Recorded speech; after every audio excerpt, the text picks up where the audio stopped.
And so Dr. Wendell Stephenson has a Ph.D. in philosophy from the University of California and teaches over at Fresno City College philosophy and was the president of the Final Exit Network. And so please join me in welcoming Dr. Wendell Stephenson.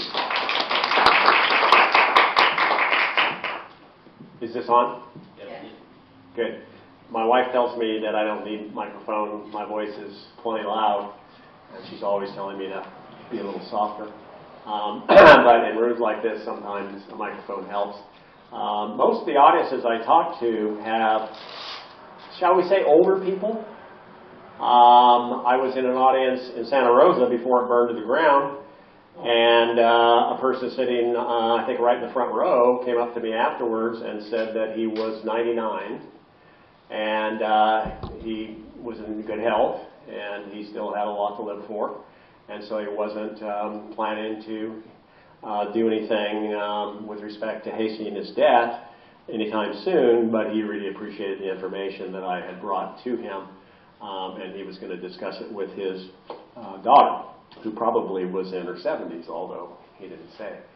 But that's not unusual for me to be talking to audiences that I lower the average age, right? And I'm right at 70 myself.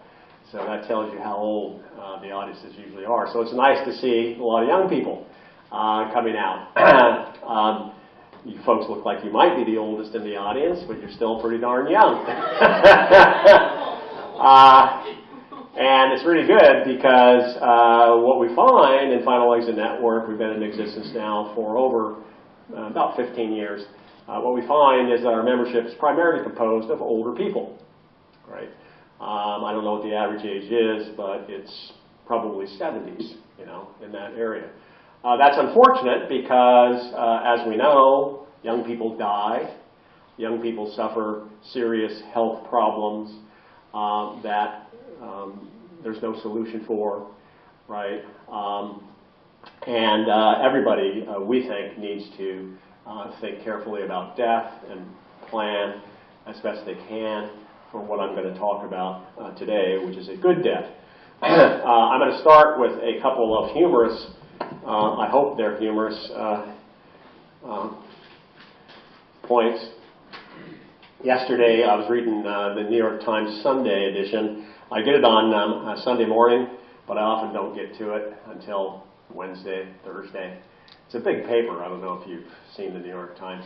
I read it in the paper edition. I can read it online, but I'm kind of old and I prefer the paper edition. So I wonder if you've heard of this app.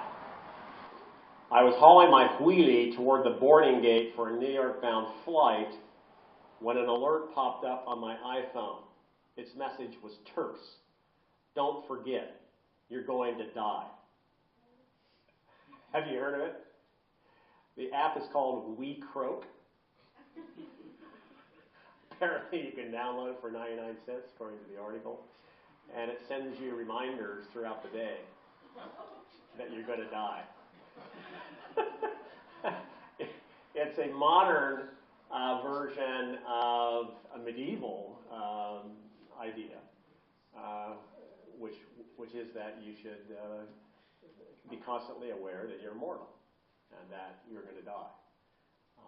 You see this in many famous paintings. They'll have a skull next to the people involved, maybe, and that skull is to remind them that they're going to die. So this is just a modern, updated version. So I was introduced as Ph.D. in philosophy and as an instructor in philosophy at Fresno City College, and that's exactly right. So I'm going to tell you a little joke about philosophy. So this young man who was not experienced in dating was worried about his first date. So he went to his dad, and he said, "Dad, I'm really worried that the conversation is going to flag. We're going to go out to dinner, and we're going to start talking, and then all of a sudden, there'll be nothing to talk about, right? And it makes me nervous." His dad says, "Oh, don't worry, son. Just remember the 3 F's: food, family, and philosophy." And he said, "Okay, 3 F's, right?" So he goes out on the date, and sure enough, the conversation flat, right? So he says to his date, do you like broccoli? She says, no, I don't like broccoli. Do you have a brother? No, I don't have a brother. Well, if you had a brother, would he like broccoli? Really illustrates philosophy well, right? Thinking about possible worlds, not existent worlds, right? Thinking about imaginary scenarios, right? Not real scenarios. Thinking about what if, right? So if you had a brother, would he like broccoli? I hope that kept the conversation going. Since it's a joke, it's not a real story, right? Okay, so let me pause because the people that I work for say, you've got to emphasize this. Wendell, you cannot go someplace and not emphasize that you need to join us, all right? That's why I gave you this thing. You need to join us. It costs $50 a month, but we are absolutely dependent on our membership. Now, my talk is, I hope, going to give you reasons why it's a good idea to join us, because I'm going to tell you what we do and tell you what's unique about us and tell you what's in it for you, right? But I want to start by saying I hope that at least some of you will decide to join us after you hear me talk today, all right? And the information that you would need, or that we would need from you, is right on the back there, so it's very convenient. All right, let me also say that I'm very used to being interrupted because I teach philosophy courses, and I encourage my students to raise questions and to engage with me. So if you want to ask a question or make a comment or state an objection, feel free. The title is Securing a Good Death. And immediately, as soon as you hear the title, a lot of people, I think, would say, what do you mean good death? Or at least some people might wonder, good death? What? Isn't all death bad? And I'm hoping that when we stop and think about it, we say, well, we are human after all. We are subject to decay, right? And we can't stop it. And the decay can be so advanced in some cases that it might be better to die than to stay alive. It might especially be better if the death that you would otherwise eventually experience would be a pretty excruciating death, right? So yes, it does presuppose the idea that there are good deaths and there are bad deaths. Death itself is actually a benefit, given our situation, given our human situation. Nobody has made this point better than Jonathan Swift in Gulliver's Travels. Now, I know you've all heard of Gulliver's Travels. I wonder who's read Gulliver's Travels. Yeah, like when I was 12. A long time ago. And unfortunately, when you were young, which is not the good time to read Gulliver's Travels. It's an adult book, right? Kids can't understand it unless they're very precocious, right? Or unless they're helped by adults to understand it, right? So Gulliver, as you know, it's all about Gulliver going to various places. And when he goes to, on the voyage to Laputa, he winds up in a place called Lugnag. Swift makes up all these nonsensical names, right? Which perhaps meant something to him, I don't know. And in this particular place, Gulliver was told that there were a small proportion of their population who were immortal. And he was ecstatic to hear this. He couldn't wait to go meet some of these immortals. And he imagined what he was in for. He imagined that he was going to go talk to people who could tell him about what it was like 250 years ago, 400 years ago, the struggles they went through, how they surmounted them, the wisdom that they would have, just enthralled him, right? He was really looking forward to it. And he tells his host how much he's looking forward to it, right? And they find it difficult to contain their merriment when he says all these things, because what he encounters, and this is a depiction of the Struelbrugs. I don't know how to pronounce that. This is a depiction of them on the right there. That's what the better ones looked like. They were almost all blind. They'd lost their hearing. They could not provide for themselves. They were dependent on begging. They couldn't remember anything. They couldn't read because they couldn't remember the first part of the sentence when they got to the last part of the sentence. You with me? He's depicting a group of human beings the way we are, right? Our fate is the Struelbrugs unless we can die, right? So the moral of this particular part of the story is that, contrary to what most people seem to believe, death is a good thing, given our human condition. Now, if we find ways to preserve our sight, to preserve our hearing, to preserve our strength, to preserve our health, so that we feel as good at 150 as we did at 50 or as we did at 25, that's a different story, right? But as it is now, the way we are now made, Swift seems to have the truth. An image of what I consider to be a bad death. Now, bad death, good death is going to be somewhat dependent on the individual, right? And so when I speak of a bad death, I'm speaking, I think, primarily for myself, but I'm also speaking for what I think many people would agree with, right? Dying a long, prolonged death, where perhaps you've lost your ability to recognize your family and your friends, and there's no hope for you. Maybe they keep you alive artificially, what have you.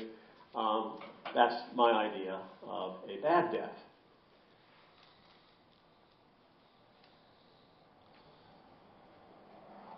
What we want is a healthy, good life. And that's what I have, and I hope is what you have. You're living a healthy, good life, I hope. My healthy, good life consists of many different kinds of activities, some of which are depicted there. Unfortunately, those people there in the front who are running are doing something I find difficult to do since my knees went out. That's one of the first things that have gone wrong for me as I've aged, my knees, right? So I've stopped running, but I do ride my bike. One of the good things about bike riding is that you can keep doing it for quite a long time. I've known bike riders, very, very fit bike riders, who are in their mid-80s, still going very strong. And the toll on your body is not nearly as great when you're a bike rider. I'm told the same thing is true of swimming. Don't know what else those folks are doing there, but I thought I would highlight bike riding because it's something I enjoy doing. But that's not the only thing. Obviously, I enjoy interacting with my wife on a daily basis. I enjoy interacting with my friends, right? I enjoy going out with my friends and drinking a beer. I enjoy reading books. I enjoy thinking, right? I can do all these things. My life is good. Death, if it came to me now, would be bad because my life is good. Okay? So the way I summarize it is death can come too early, right? It can afflict you at a time that is not ideal for you. Sudden stroke. My grandfather died of a sudden stroke when he was only 76. He was otherwise in pretty good health, as far as we know, as far as I know. And you probably know that strokes can hit you, and you had no idea that you were liable to a stroke, right? And his hit him, knocked him out. He was found on the pavement in Modesto, actually, is where he lived, and would have died, except that the paramedics got there in time and revived him, and then took him to a facility And he, I think, lasted 2 months, maybe 3 months, something like that, and then he died. Well, his death came too early, right? Because he was otherwise enjoying his life. Well, we can only do a certain amount to prevent that, right? We can try to be healthy, we can get checkups, but securing a good death is in a way a misnomer. Would you agree? It's like securing your future. It's like securing your financial situation. There's only so much you can do. And then we are dependent on the ravages of fortune. All right, so the primary part of my talk is what you can do, what I believe you must do, if you want to have what you consider to be a good death. You can do a fair amount to prevent a premature death, but not everything. We're vulnerable. But you can do more, in my view, to secure a good death, to prevent a death that comes too late. Right? So a death can come too early, but it also can come too late. So what can you do to prevent your death coming too late? I believe there are 4 steps, and I believe each one is necessary. And you might want to raise questions or ask or make comments about this. The first thing, and I hope you've all done it, is to fill out a living will. Here's an example of one, a living will. Let me read a small portion of it. This is an Oregon, a living will of Oregon, where I used to live and when I first started getting active in this movement. It says, corrective made this blank day of blank. I, Wendell Stephenson, being of sound mind, willfully and voluntarily make known my desire that my life shall not be artificially prolonged under the circumstances set forth below, and do hereby declare, and then so on. Right?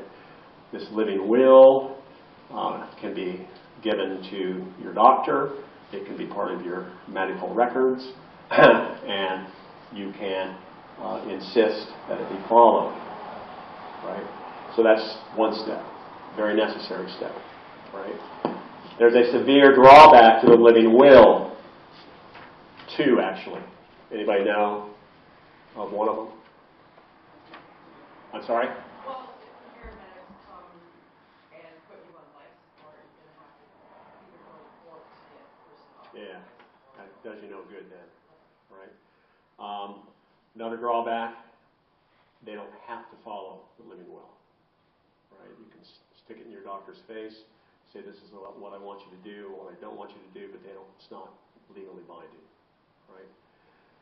The other drawback is related to the paramedics. I might suffer an accident, show up in the hospital, and be incompetent for whatever reason, right? Then I can't produce a living will, right? If they don't have it in my medical records, it's not going to do me any good. So, second step.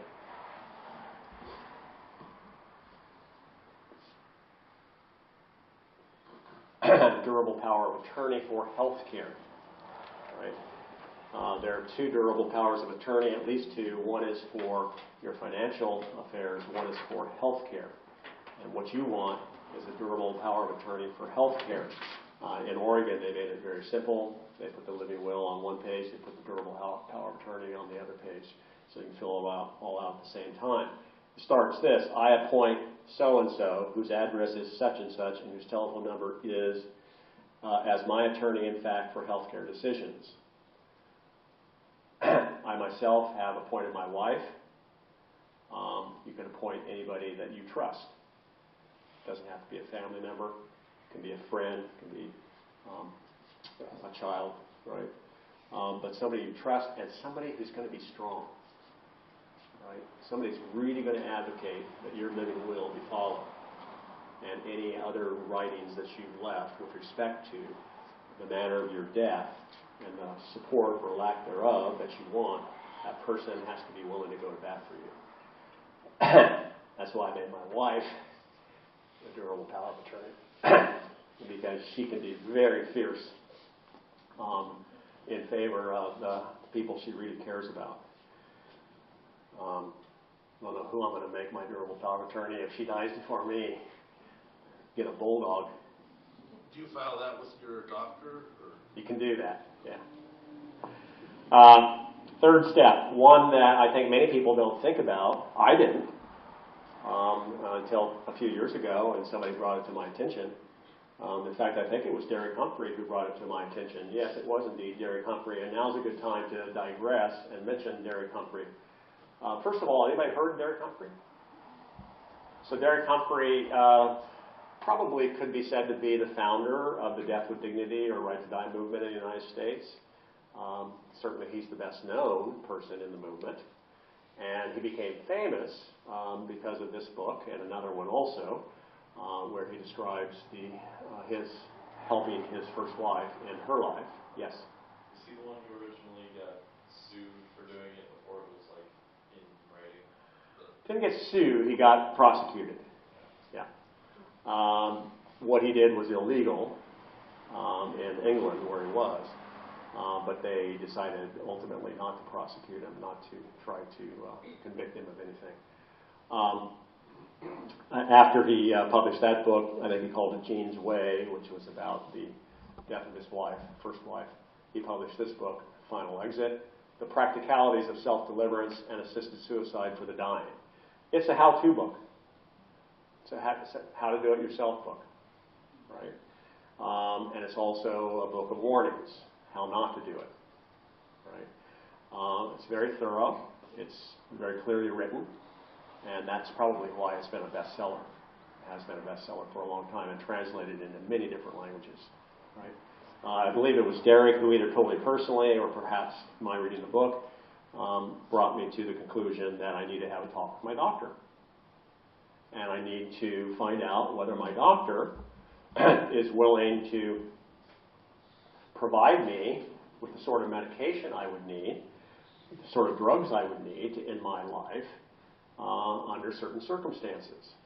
And he advocated doing this long before there was a California law, and irrespective of whether there's a law or not, which is why probably a lot of people haven't thought about it, because one of the things that is true is that if you go to your doctor and you ask your doctor whether they'd be willing to get you a prescription for the medication you would need to end your life under certain circumstances, if you are acting outside of the California law or the Oregon law, right, then they are liable. They could be prosecuted for serious crime. Right? But nevertheless, Derek advocates it, and I do also. Because it's much easier to end your life if you have the proper method and the proper means. And the proper means, one means, is a lethal prescription, typically of barbiturates. And doctors can get their hands on those, and they can you can concoct a reason why you need them, which has nothing to do with your ending your life, right? And some doctors are willing to do that. The first doctor, my first doctor I approached, said no, she would not help me. I said, okay, thank you very much. You're not going to be my doctor anymore. So I went to another doctor. And I had reason to believe before I chose this doctor that he probably would help me. First, because he's a friend from way back. Second, because he's a member of the Unitarian Church. You may not know that the Unitarian Church supports death with dignity, California-style laws, and in general, the right to die.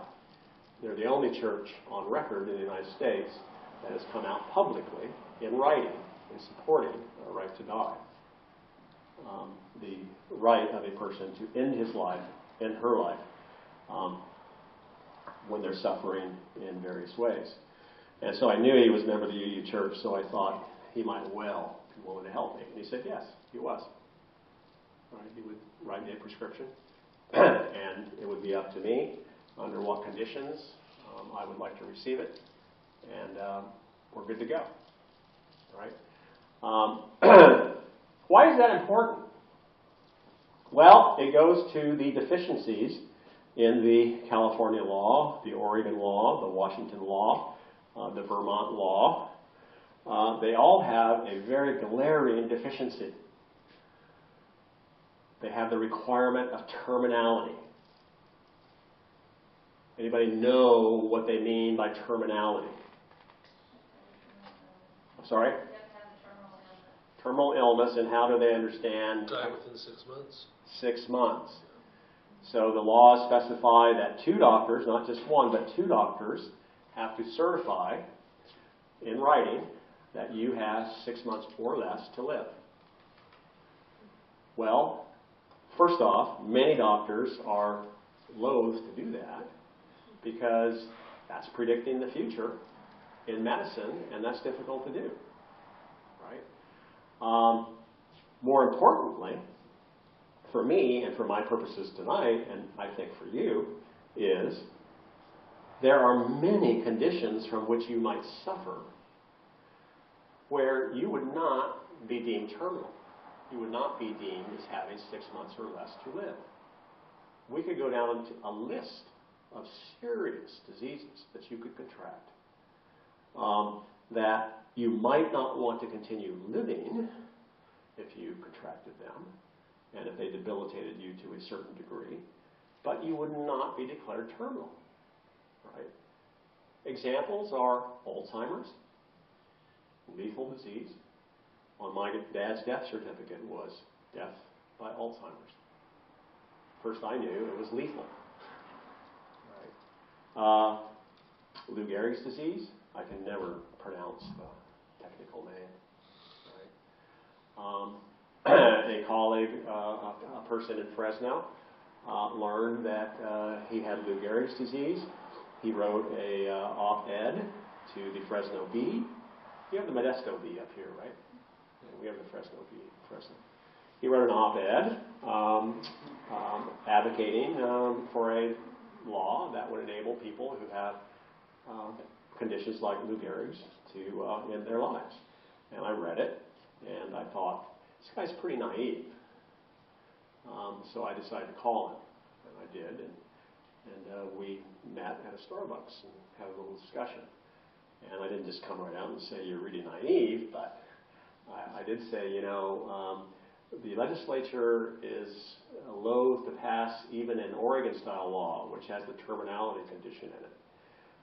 They are not even close to passing a law that will allow a person like you in the early stages of Lou Gehrig's disease to receive a lethal prescription. Right? You're out of luck. But what if I become completely paralyzed? And I'm otherwise fine. What then? You're out of luck. Right? You will not necessarily be deemed as 6 months or less to live. Well, he didn't want to become completely paralyzed. He'd actually seen people like that. There are facilities, apparently, where there are people suffering from Lou Gehrig's who are completely paralyzed. And their mind is perfectly good, but they can't move. That's got to be really horrible, don't you think? I mean, suppose you have an itch. You can't tell anybody. Can't scratch it. Right? It's torture. He didn't want to live that way. And I had to break the news that although I completely supported him, the legislators were not going to be on his side. And unfortunately, he didn't make any progress with them, as I said. So I have 2 doctors here, right? One on the left represents my first doctor, and the one on the right represents my second doctor. Okay?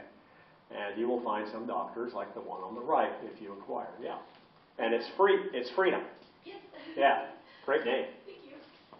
We might get into this later, but the lethal prescription, what makes it beneficial? Is it painless, quick? Yeah, good. I will get to it. Okay. Yeah. Good. So I'm good to go, see, and that's reassuring to me, right? But it is not sufficient. So I said all the steps that I'm going to give you are necessary. I think this third step is actually not technically necessary, but it's highly advisable, right? This next step, I think, is very necessary. Step 4, learn how to end one's life painlessly, quickly, and non-gruesomely. So Final Exit Network was started in around 2004 by a group of people who had been part of the broad Death with Dignity, Right to Life movement in the United States, and it had been known as the Hemlock Society for quite some time. Derek Humphry was the president of the Hemlock Society for quite some time. I think it started back in 1985 or so. It had a lot of support. It was mainly concerned to change the laws, right? That was its main focus. But in the late 90s, early 2000s, it began to realize that it should have a more practical arm, an arm that could help people right here and now, even though the laws are not good and they haven't changed. So it developed a program which at the time was called Caring Friends. And the Caring Friends program was people that the Hemlock Society trained in various methods for ending one's life. And they would send them out to people who requested information, help in knowing how to end their lives painlessly. And this Caring Friends organization thought very carefully about what sort of method that they would be willing to help people learn about, right? And some of the criteria were these. It needs to be a method that will painlessly kill you, quickly kill you, non-gruesomely kill you. Now, non-gruesomely is somewhat in the eye of the beholder, okay? But I think we agree on some broad parameters of a gruesome death. A person shooting himself through the mouth with a large caliber gun, most of us are going to say is a pretty ugly sight. It's even uglier if it's your loved one and you did not know that your loved one was suicidal and you discover them in your garage. Right? That's horrible. Caring Friends was concerned about effects on the family for anybody who ended their life prematurely. So they stressed involving family members. They stressed that the person who is considering ending her life or his life discuss this with their close family members, their friends, right? To prepare them, to alert them to what they're thinking of, to try to help them understand what they're doing and why they're going to do it.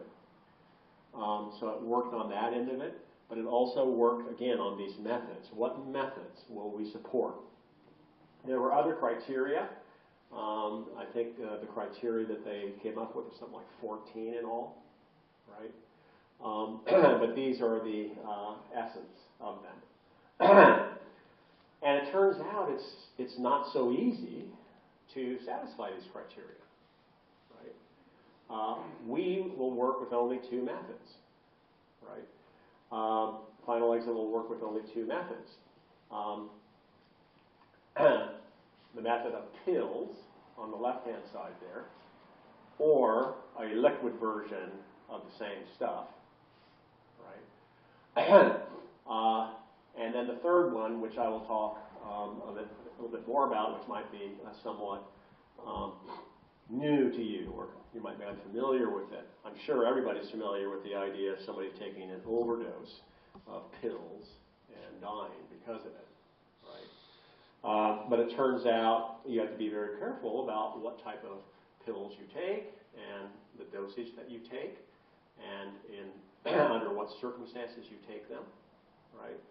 And so one of the things that Caring Friends did and now Final Exit does is if a person calls us and says, I would like help in understanding how to end my life painlessly and quickly and using, say, the method of pills or the other method I'm going to mention in a minute. I would like help in doing that. One of the things we do and have done is we prepare a page which lays out what they need to get, the dosage, what sort of pills, what order they should take them in, how fast they should take them, right? to avoid vomiting and throwing up the pills, what they should take before. There's a lot of things involved in this, right? And so part of our, well, a lot of what we do is simply educational, helping people understand everything that they need to do. But what I'm talking about now, of course, is your learning about what you need to do in order to end your life, right? And that's why I recommend Derek Humphry's book, which lays it all out. All right, the method on the right. Sometimes that's known as the helium bag method. Sometimes it's known as the inert gas method. Anybody heard of it? All right, so if nothing else, I'm bringing some new information about a method of self-deliverance. That's a term that Derek Humphry used, by the way, self-deliverance. It's a good term. A lot of people in our movement want to avoid the term suicide because of the connotations it has, right? And so self-deliverance doesn't have those connotations, and also has the connotation which we like, which is that you are delivering yourself from a really horrible situation, right? You are escaping from a really horrible situation that you otherwise cannot escape from. That's the point, right? Very interesting story about the development of this method. I'm going to call it the inert gas method. So there's two inert gases that we have used and that we do use. One is helium and the other is nitrogen. When they first developed the method, they were exclusively interested in helium. And the reason for that, and another criteria that Final Exit uses, is you want the method that you use to be as readily available to ordinary folks as possible. One drawback to the pills and the liquid is they're not nearly as readily available, right? So that's a drawback to that method. However, they are, if used correctly, painless and effective. Oh, the other very important criterion is we don't want mistakes. You know, we don't want a person to fail to end their life when their intention is to end their life. Right? That's one of the worst outcomes, especially if the outcome is, say, brain incapacity, some kind of lethal, some kind of disability that they didn't have and that makes their life worse. That's worse, right? One reason we exist is because you can be more assured that nothing will go wrong if you have people who have practice in these things and who know the information intimately, right? It can, as it were, coach you. So the inert gas method. I don't know who first had the idea. Derek Humphry funded the attempt to come up with a method like this. But anyway, somebody latched onto the idea that if you used helium gas in an enclosed space, it's almost bound to be lethal. What would it be like to inhale helium in an enclosed space? Right? They were pretty sure that it would be lethal, but they weren't exactly sure what the effects would be before you went unconscious and before you died. Right? So they experimented. These guys were researchers, and they were intrepid researchers. Right?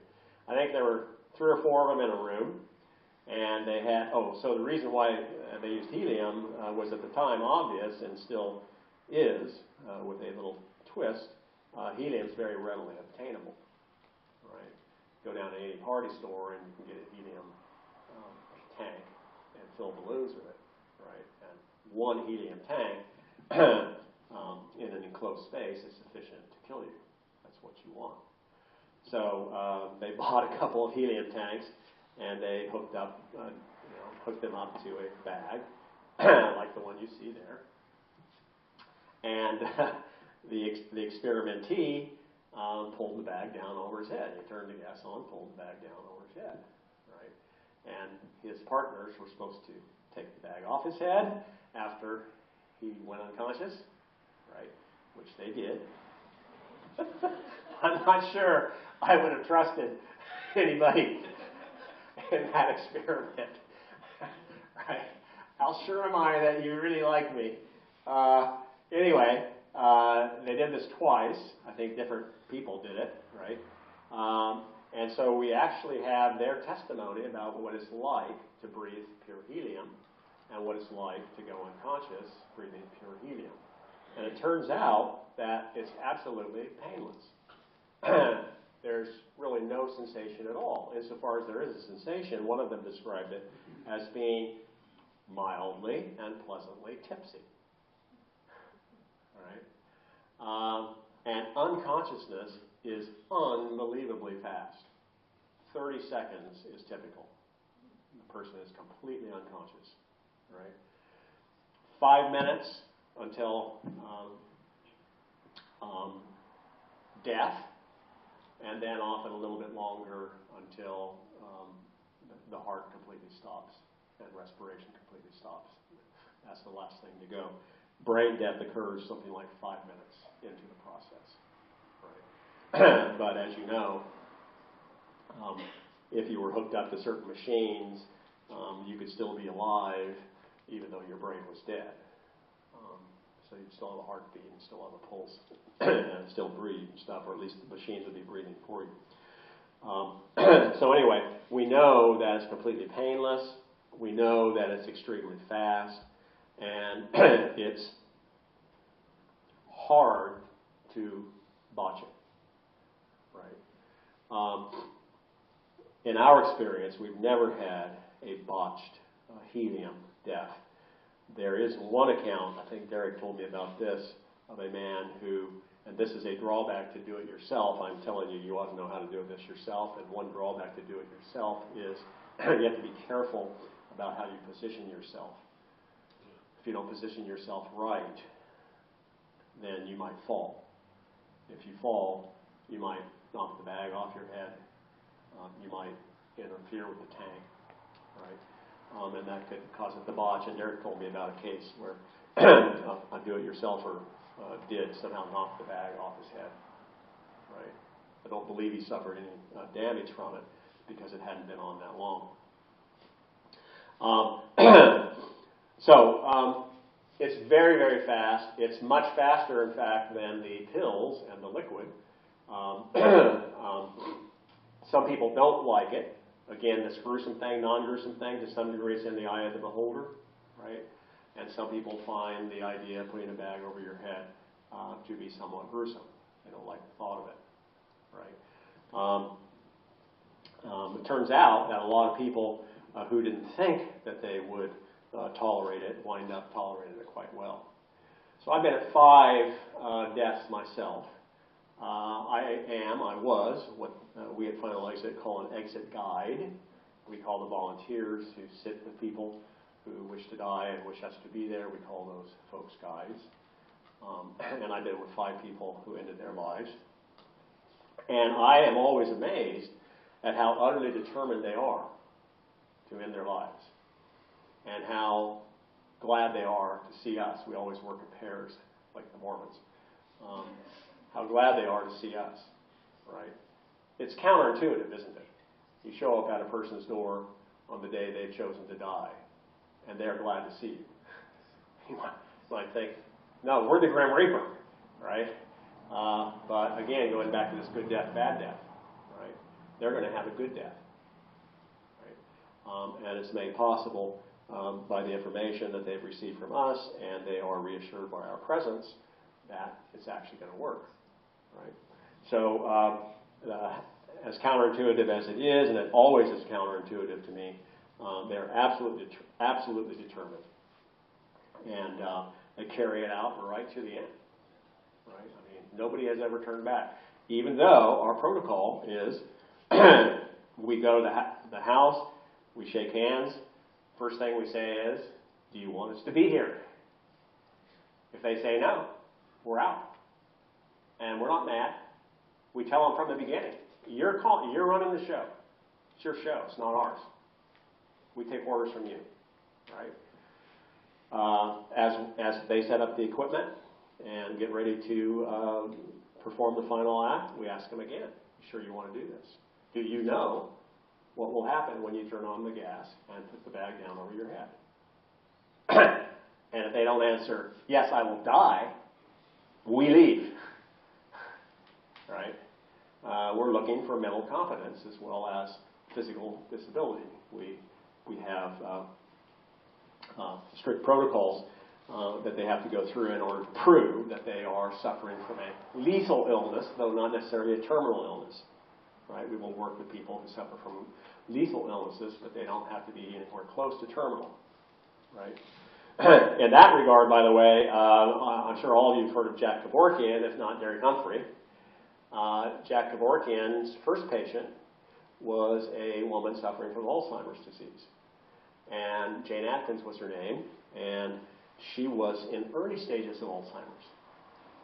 In fact, when she went to see Kevorkian for the final appointment, 2 weeks before then, she played a vigorous game of tennis.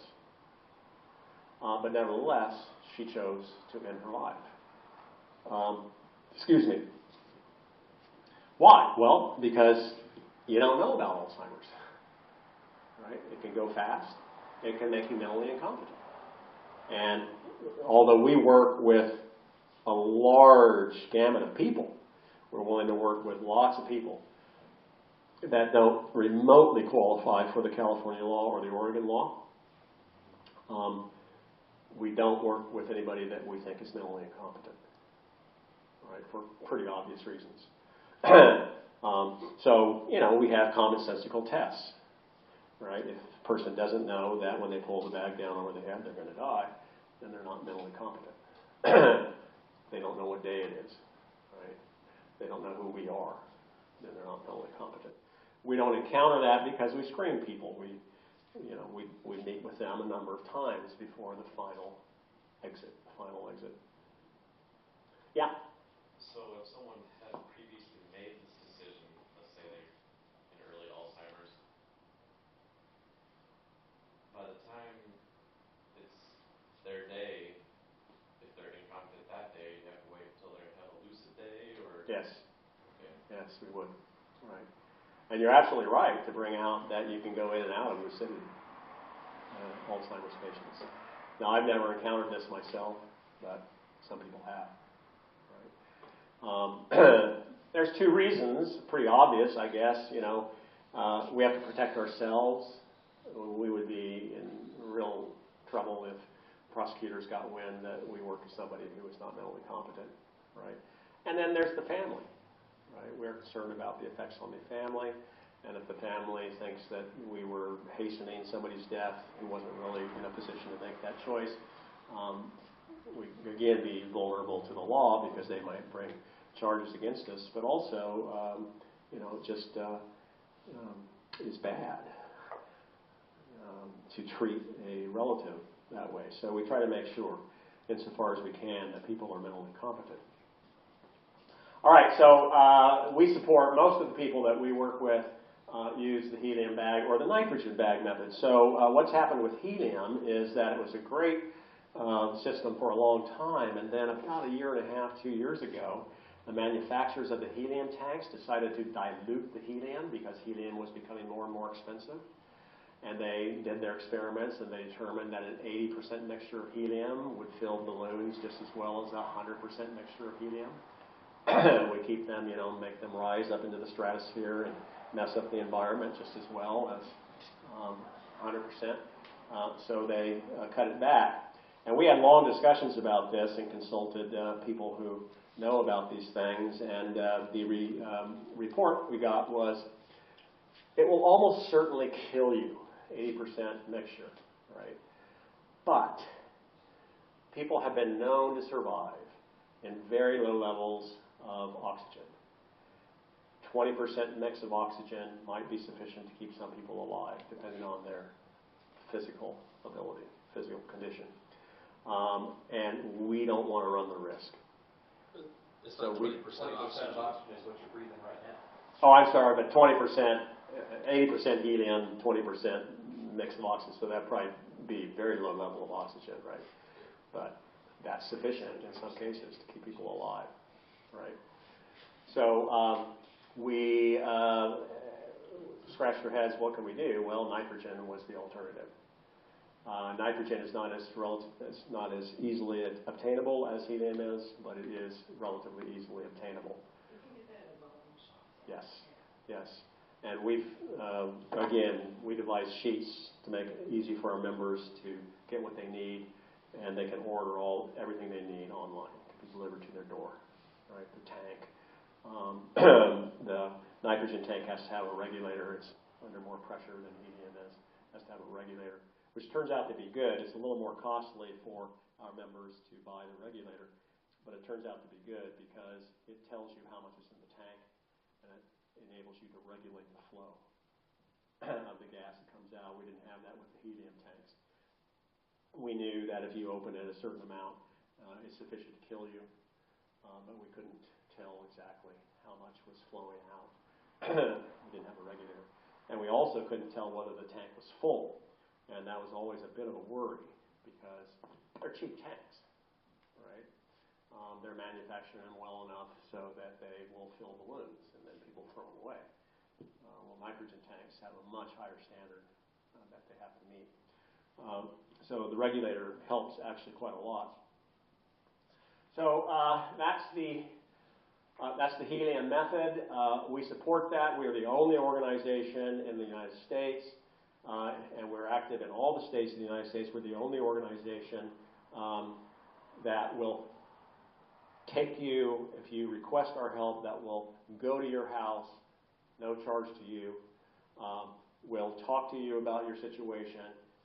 We'll give you a sympathetic ear. Another problem that many people have is nobody wants to listen to them talk about ending their lives. That's a downer. No, Dad, I don't want you talking that way, and they don't even want to listen, right? So we listen right from the beginning, and we are sympathetic, right? We understand their situation. We're the only organization that sends people out to people's homes free of charge. They do have to meet certain criteria. They have to have medical records that demonstrate that they suffer from a lethal condition. When we go visit them, we do the common sense tests for mental competence. Right? We're not psychiatrists, and we don't employ psychiatrists. But those are the only conditions you have to meet, and then everything else is free to the member. And we might go numerous times, and we go anywhere. Right? We've gone to Alaska. Some of us have had to go to Hawaii. Pity yes. But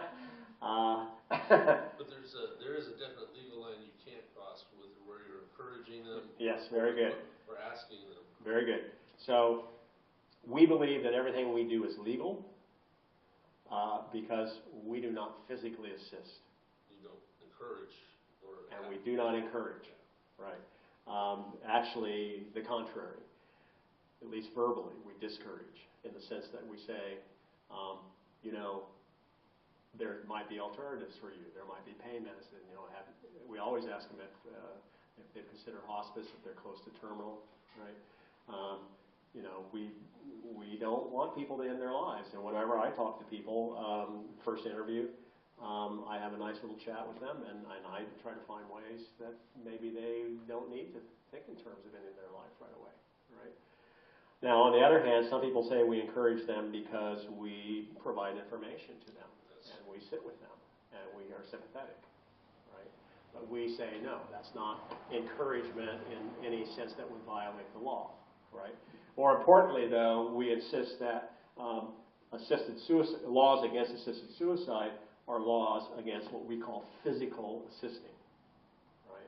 Standard example of physical assisting would be my wife wants to end her life. She doesn't know how to use a gun. She says, would you teach me how to use a gun? I teach her how to use a gun, knowing that she wants to use it to end her life. She says, I'm pretty weak. I don't think I can load the weapon, right? I'm not even sure I can do it correctly. Will you do it for me? I do it for her, right? It would be even worse if she said, I'm too weak to hold the gun, but I could pull the trigger. So would you hold the gun for me? Well, all that's physically assisting, right? And most states in the Union have, in fact, I think all states in the Union, well, that's not quite true, but almost all have states against physically assisting in a suicide, right? It's a serious crime. We don't do that. The critical things that our members have to do is to be able to first get all the equipment on their own. We don't provide any of it. We tell them how to get it, right, where to get it. But they got to do it all on their own. And they have to set it up. And then they have to be able, the critical thing is to be able to turn on the tank. In the case of the regulator, it's usually fairly easy to turn it on. And then they have to be able to pull the bag down over their head. We don't do any of that. If they can't do that, then they can't end their lives with us, right? Some people can't do that. You probably are aware, right? So even though we are pretty aggressive and work with a large variety of people, right? There are some people with whom we can't work. If we show up at your door and we see you don't have the dexterity to turn the tank or pull down the bag, we're sorry. Can't do it, right? Okay, so I'm pretty much towards the end. I'm going to end on a bit of a funny story, kind of one of those graveyard stories.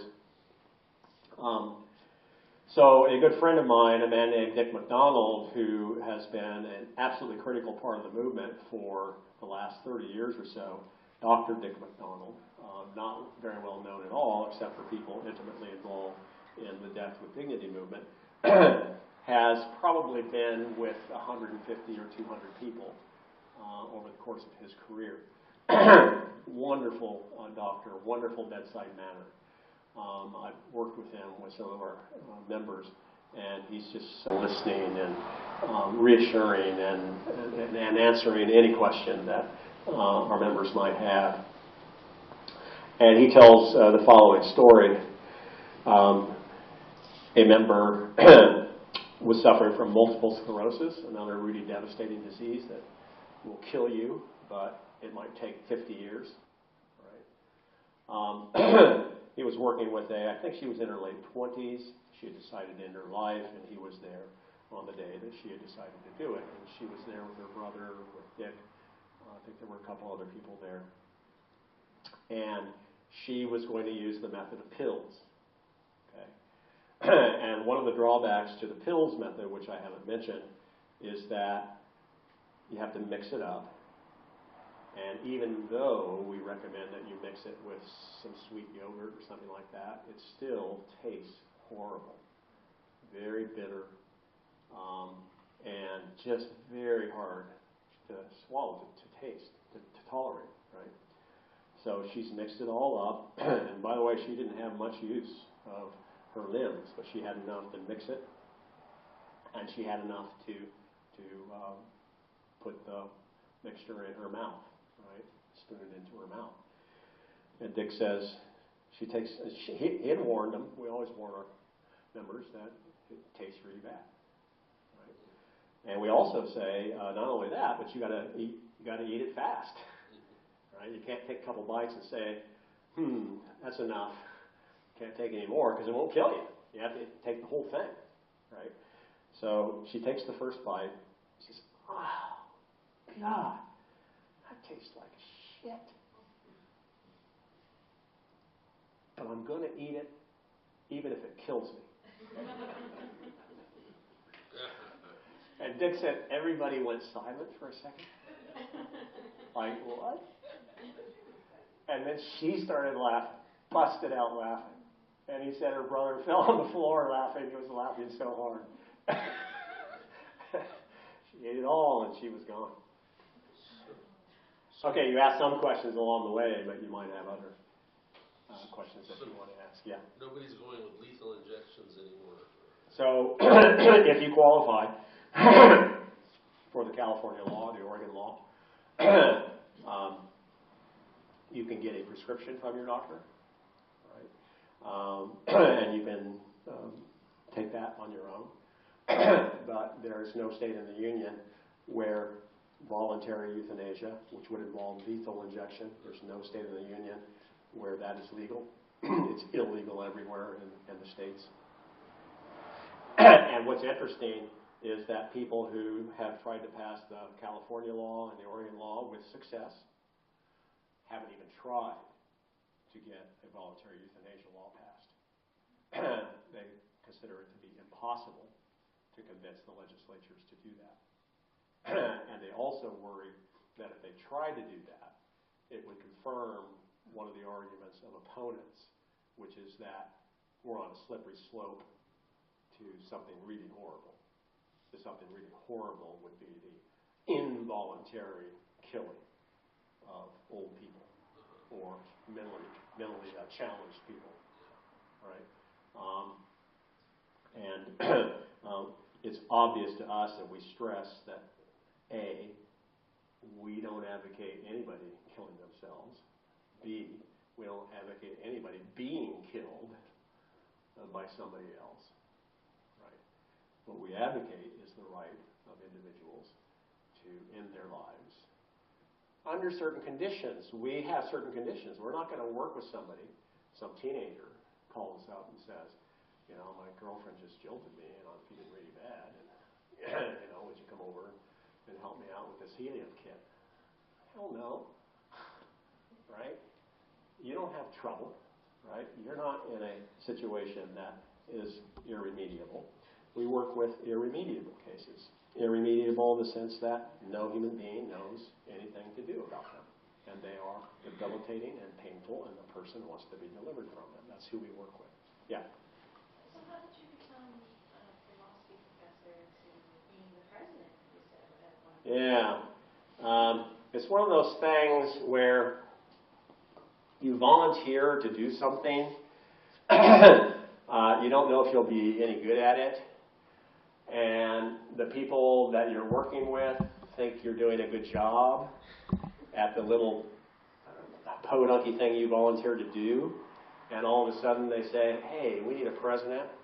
So back in 2010, I volunteered to join the board of Final Exit Network. At that time, we had a board of 9 people. And they had an opening, and I think Dick McDonald told me about the opening, and I said, I'll throw my name in the hat. And as soon as they asked me to give them a reference, you know, as soon as I gave Dick McDonald as the reference, they like, okay, you're in, right? Because Dick McDonald is like gold in the organization, right?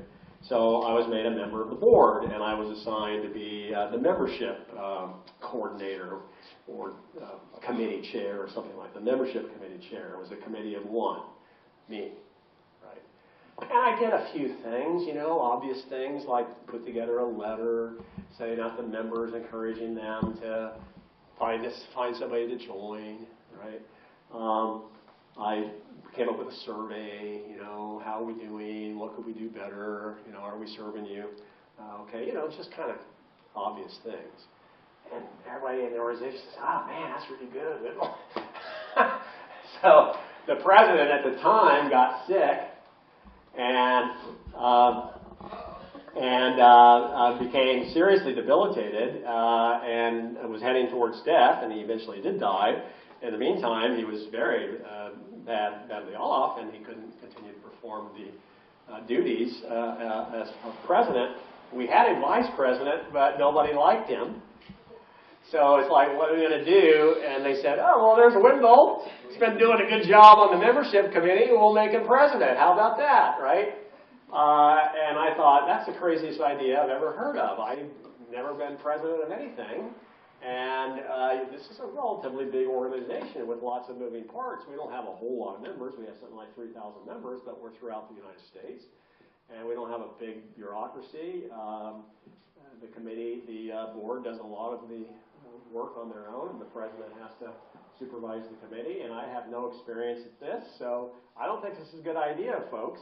And they said, oh, yeah, no, you can do it. So that's how I became president of Final Exit Network. And one of the things I told them is, look, I have a full-time job, right? All you guys are retired. That tends to be the case. Most of the people in the movement tend to be retired if they're active, right? So they have a little more time to spend to devote to the cause.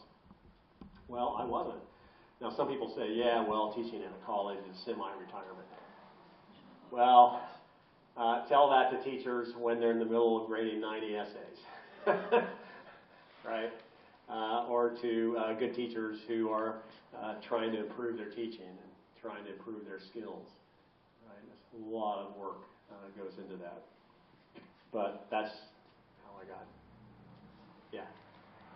In your personal 5 cases of the many other cases, I'm sure, this organization has done, what has been your experience with the whole no such thing as an atheist in a foxhole or on their deathbed? It's absolutely false. That's another, again, I mentioned the determination that these people show when we show up, right? And the determination to fight through disabilities that they have, you know. Worked with a man with Parkinson's who he found it very difficult to deal with the equipment, but he was determined, and a woman, same thing, very difficult to deal with it, but she was so determined, right, that she managed to do it. I have never heard, even one time, in my own cases or in the cases that I talk to my colleagues about, any expression of fear of death, right, or worry about the afterlife. Now, that's no doubt partly because a lot of our members are, you know, pretty dyed-in-the-wool atheists, but a lot of them aren't, right? And I made it part of my mission as president to insist that we never criticize religion, that we never ask about religion, that we don't go there, that we don't make any statements about how religion opposes this or religion supports that or whatever, because none of those things are generally true. There's all kinds of exceptions to whatever statement you make. And secondly, a lot of religious people think that it's perfectly in accord with God's will what they're doing. Right? A lot of people think that God is loving and God doesn't want you to suffer before you die. Peace in all the angles. Right? So, yeah, it just doesn't exist. Now, partly, you know, your psychology must change significantly when you're suffering the way these people are suffering. And I don't have any intuitive feel for that because I've never been in their situation. Right? But I'm guessing it just changed. You know, if somebody comes up to me now and says, "Hey, Wendell, what would you think about putting the helium bag over your head, or the bag over your head?" Which I've got, by the way, and I have a nitrogen tank, and I have a regulator, I have all this stuff. I can kill myself anytime I want to. Yeah, I would say, "What, are you kidding me? I'm just getting ready to drink a beer. Right? I'm having too much fun. Life is too good. Right? I can't even think about it. It's just foreign, completely foreign to me. What do you mean, right?" So that's my psychology, but give me 20 years, right? Put me into a situation where I have Parkinson's. Or a stroke. Right? Or a stroke. Mild stroke, maybe. Hopefully doesn't. My grandfather was put into a coma and he never recovered. Other questions? Yeah? My idea of a good death would be with something like Socrates. How often can you get the family involved, or do they involve their family? Very often. Yeah. And we encourage it. And I already mentioned that we encourage our members to talk to their family members, especially their close family members. They don't necessarily have to talk to, you know, if you have 100 family members, and send out a circular, "Hey, I'm thinking about it in myself. And in my life, you want to come in and have fun with me," or something. By the way, some of them see it as a celebration, too, though. You know, they see it as a celebration of their life, and they talk about, you know, how their life was good, and it took a very bad turn, and now they're going to put an end to it, right? But yeah, no, we often have 4, 5, 6 people gathered around. We talk to the family members to let them know what to expect, how long it will take, whether there's going to be involuntary movements, as there is, using the helium bag method. There are involuntary movements. There are involuntary sounds that people typically make. Some of them can be a little bit upsetting if you're not warned beforehand that this is what's going to happen. And many of the family members want to go through that process with their loved ones. Some don't. Some don't. And we tell them that it's entirely their decision. And we will even tell the member that, it's your loved one's decision. You shouldn't be insisting. We've had to say that to some of our people because they want their spouse or something to be there. But it can be hard. I don't think I could be with my wife if she ended her life. No. I'd be a wreck. Right? And I take the same might be true of her with respect to me. People vary a lot on this. So you just have to appreciate this. We're really about listening to the person and treating them as an autonomous source of authority about their life and what they want. Right? So do what you want.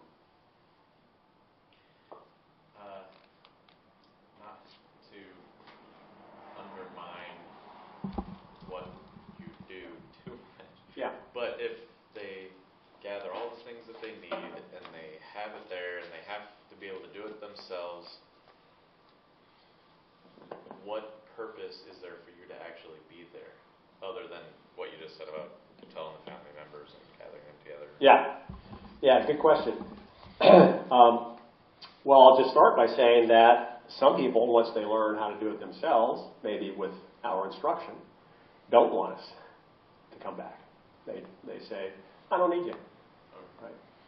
And I'm sorry? Delete the browser history. And that's fine, right?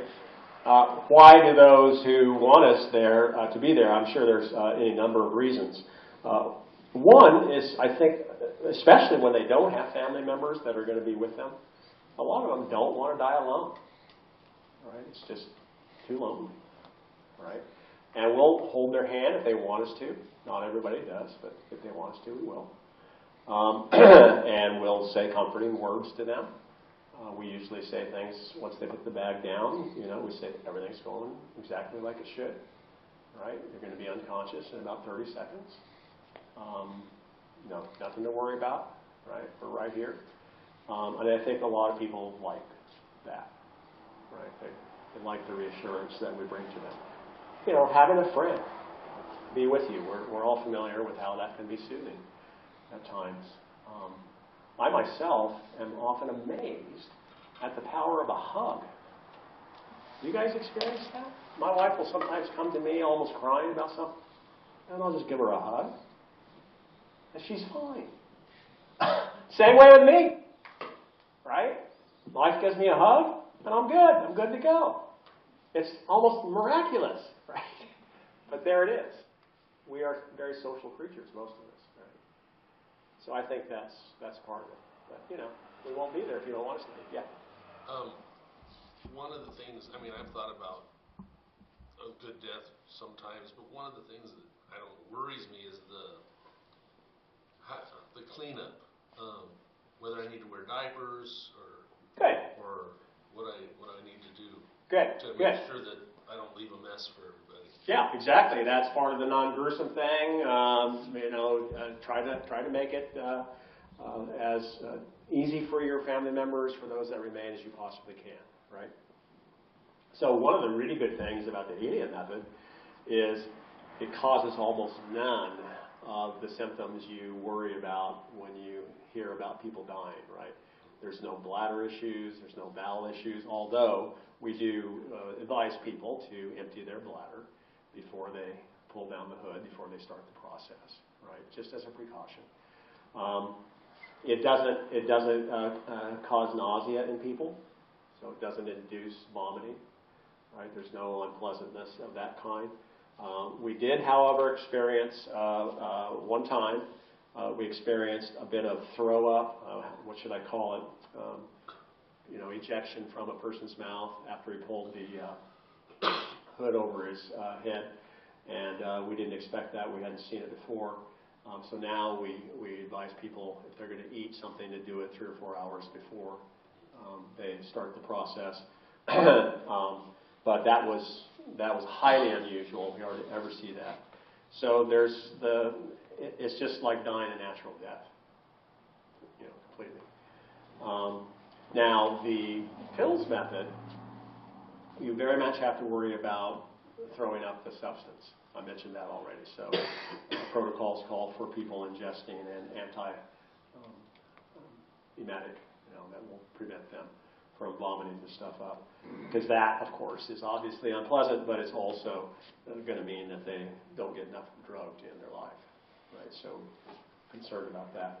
But if everything goes right with that method, there's no bowel issues, there's no nastiness, if you will, involved. That's the good thing about these methods. You have so many ways that people kill themselves, that they think of kill themselves, they do wind up causing consternation to the family. Even if the family knew they were going to do it, but typically they didn't know. It comes to mind, who was the comic that ended his life not too long ago? Robin Williams. He hung himself. Right? Family didn't know he was going to do that. And they discovered him in a horrible looking situation. Right?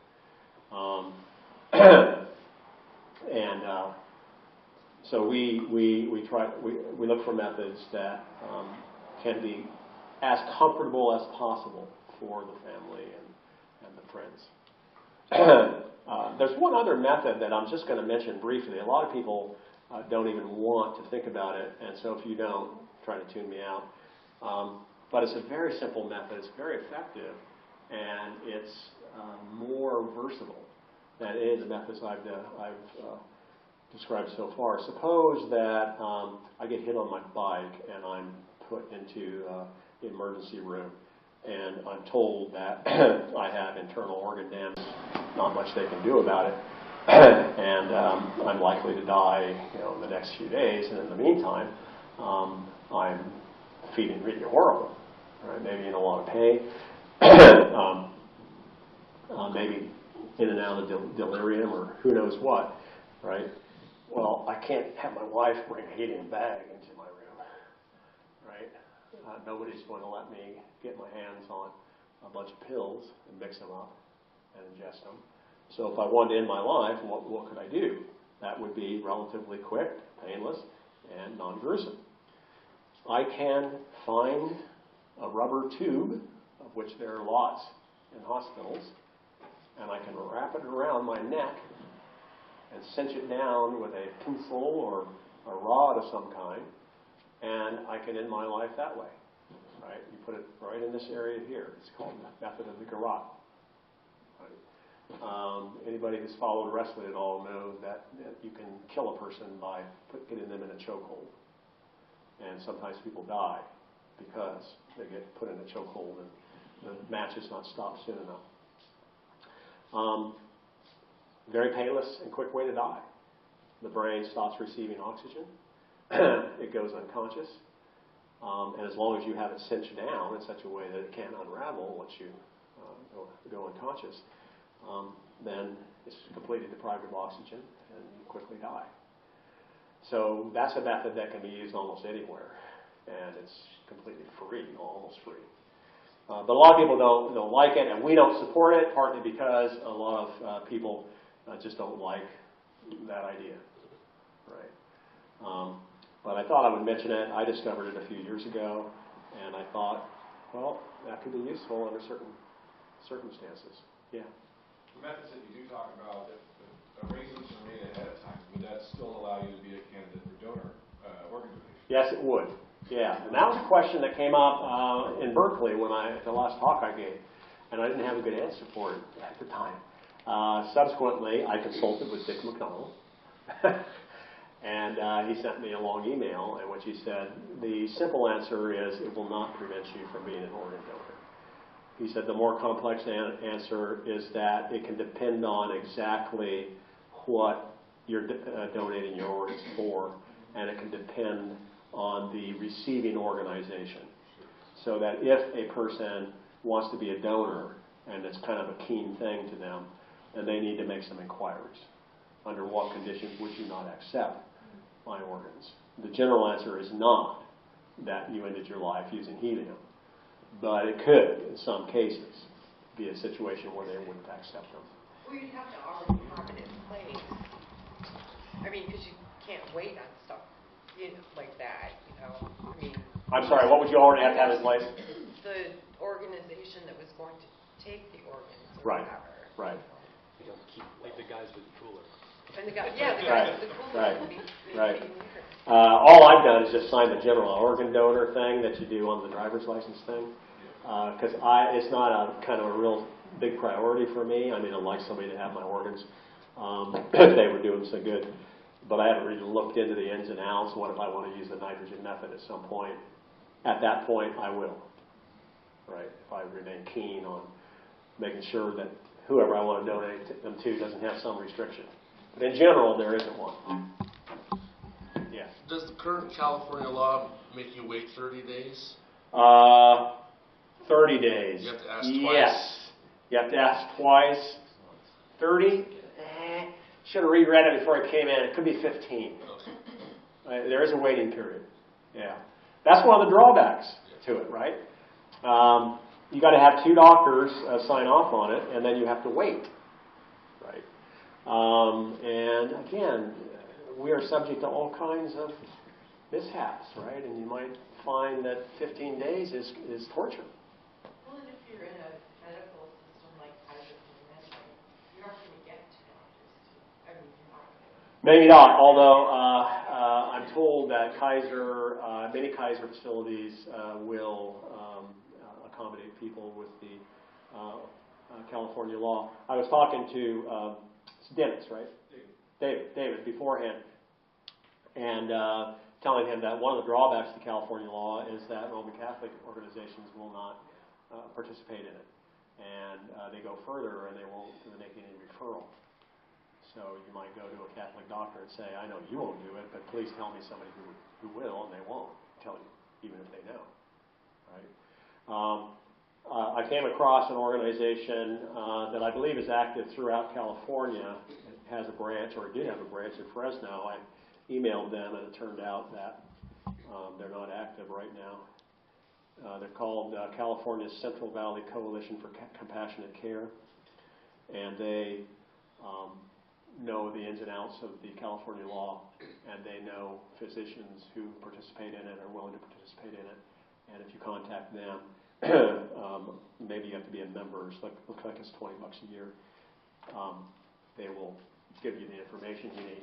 Speaking of information, I should have hit the slide. Really good website, starting with ours, Final Exit Network. We have a website. Death with Dignity California, great organization throughout the United States, primarily pushes for change in law. The U.S. Living Will Registry is, if you become a member of Final Exit Network, you can enroll in the Living Will Registry free of charge. They otherwise charge you $50 a year, so it's the same as our membership fee.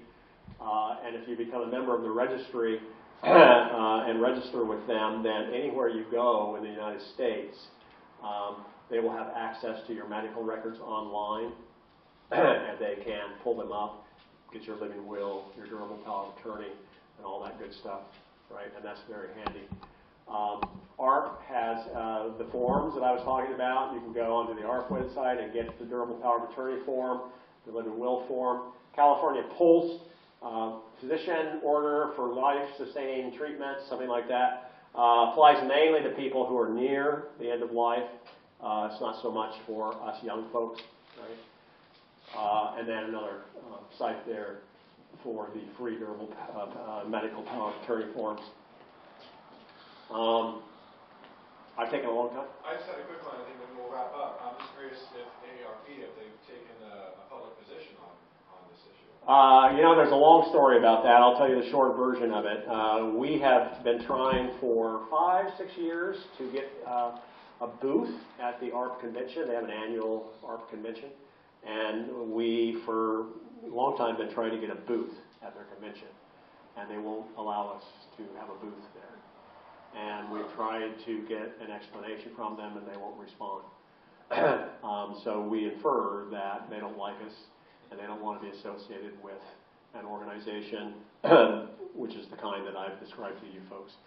And they don't support end-of-life initiatives. To my knowledge, they haven't gone on record as opposing them. but they don't want to be associated with groups like us, apparently. Oh, well, you know, they're actually not working with old people, they're working with young people, right? People who are not going to die. I will add that I've seen Hemlock Network at a number of atheists and other secular events, so thank you for being a part of that. Yeah, thanks for inviting me. It's been a pleasure being with you. I hope you'll become a member or think about donating to Final Exit Network. We depend utterly on members and donations to support our work.